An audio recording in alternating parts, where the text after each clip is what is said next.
everyone, and welcome back to Navigating the Periphery. My name is Debra, and this is my son Philip. Hello! How is everyone doing today? If you are into what we're doing on this channel, I think you guys know what to do by now. We want to try to get our message out there and try to reach and help as many people as we can. Navigating the Periphery, we are trying to stop the stigma of a mental health diagnosis, one show at a time. If you know anyone who could benefit from watching this channel, please help spread the word. Remember, it's okay not to feel or be okay all the time. You guys and gals are not alone. We are here. So Philip, how are you doing today? I'm doing great today, Mom. How are you doing? I am good and excited to discuss today's topic, but first, a brief disclaimer. We are not medical professionals. Our channel, I remember this time, our channel is for information and educational purposes only, and Philip is speaking to you guys out there from his life experience with OCD, GAD, and his diagnosis of schizoaffective disorder mixed type.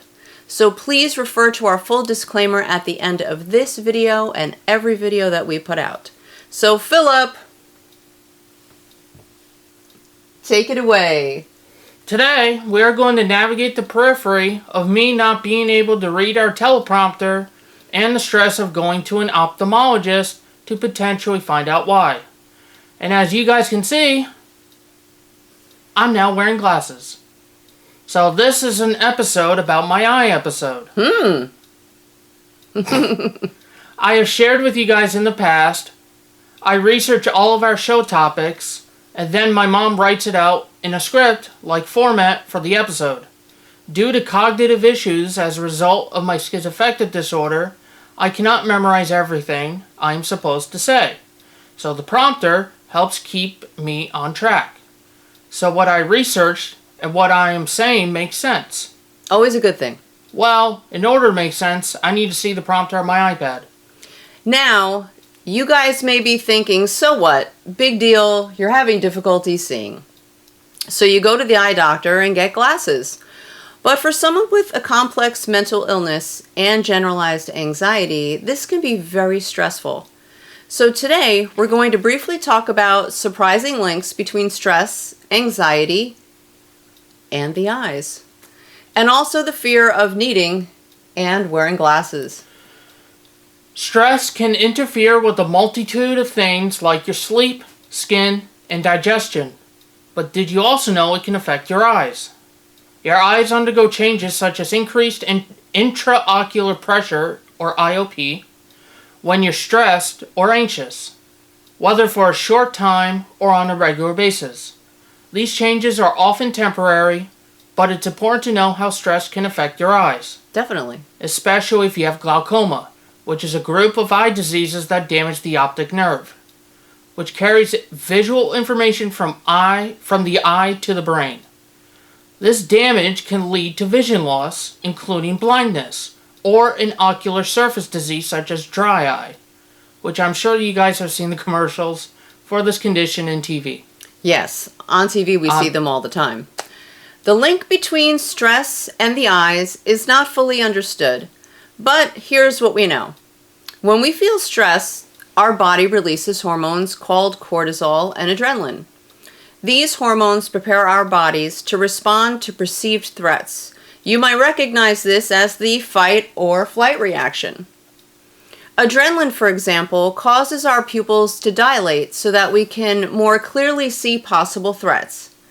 Over time, high levels of these hormones can lead to things like elevated eye pressure. Brief changes in eye pressure aren't necessarily harmful, but you may not even notice them. But over a long period of time, changes in eye pressure can damage the optic nerve. This is especially true if you have the most common form of glaucoma, known as primary open-angle glaucoma. Glaucoma is a leading cause of blindness for people over the age of 60, so it's important to get regular eye exams as you age. But clearly, this is not what Philip's issue was. No.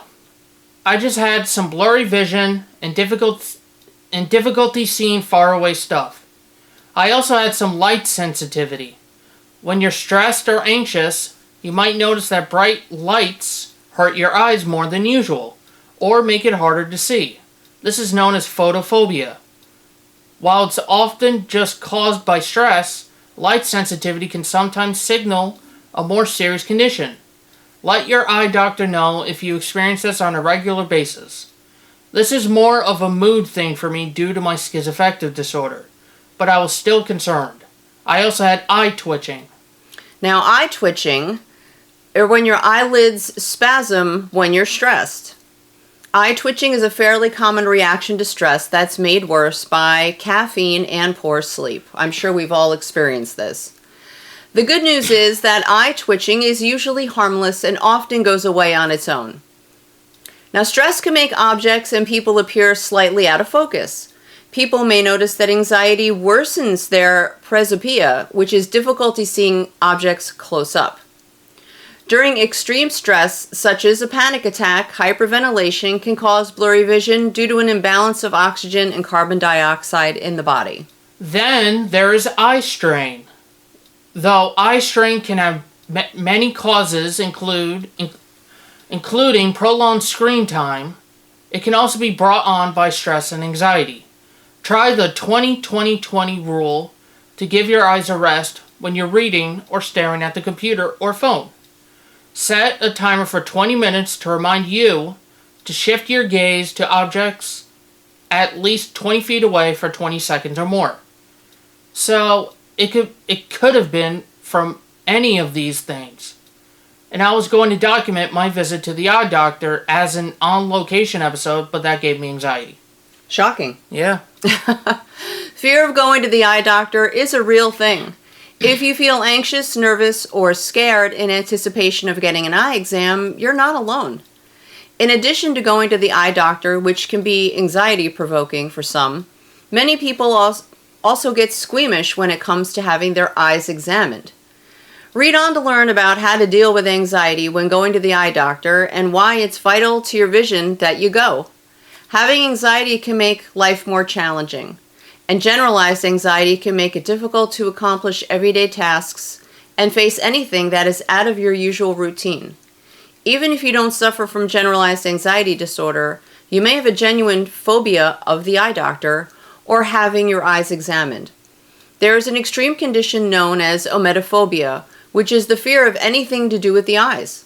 This includes touching the eyes, eye contact, or having your eyes touched or examined. Anything eye-related can bring on anxiety and or panic attacks. So, if you're experiencing any of these issues, talk to your eye doctor before your appointment. Ask what they will be doing, tell them you are nervous, and explain what your fears are. Don't be embarrassed. Fear of the eye doctor is common. A good eye doctor will do what they can to make sure you are comfortable. So as you probably guessed, I asked a lot of questions, and I brought my mom, which always helps. In some cases, people fear going to the eye doctor because they don't want to get glasses or are worried because their vision is blurry and fear the worst. Getting glasses can improve your overall quality of life and make it safer to drive. Not wanting to know what is causing vision changes isn't going to make them go away. It bears repeating that in most cases, blindness is preventable. Seeing your eye doctor can fix vision problems, prevent future ones, and protect your eyesight long term. So now, I can see. Yay! And it wasn't so bad. I wanted to talk about this today because I did have anxiety. And if any of you guys out there have anxiety, please know you are not alone. We cover a lot of topics and things on our channel, which to some may seem trivial or even minimal to some people. But if we can make just one person feel less alone in their struggle with either schizoaffective, OCD, or generalized anxiety disorder, then we've accomplished our goal. All three of these disorders can be isolating, and we want to end the stigma of being afraid to ask for help in any circumstance. Remember, it's okay not to feel or be okay all the time. You are not alone. We're here. We are. And that we're trying to stop the stigma of a mental health diagnosis one show at a time. So until we see you again in our next episode, coming really soon, thank you so much for tuning in today. And I think Philip looks great in his glasses. And Thank now he can see. And he has no more excuses for not being able to see, which is a wonderful thing. So take care, have a great evening, and we will see you soon. Bye for now. Bye.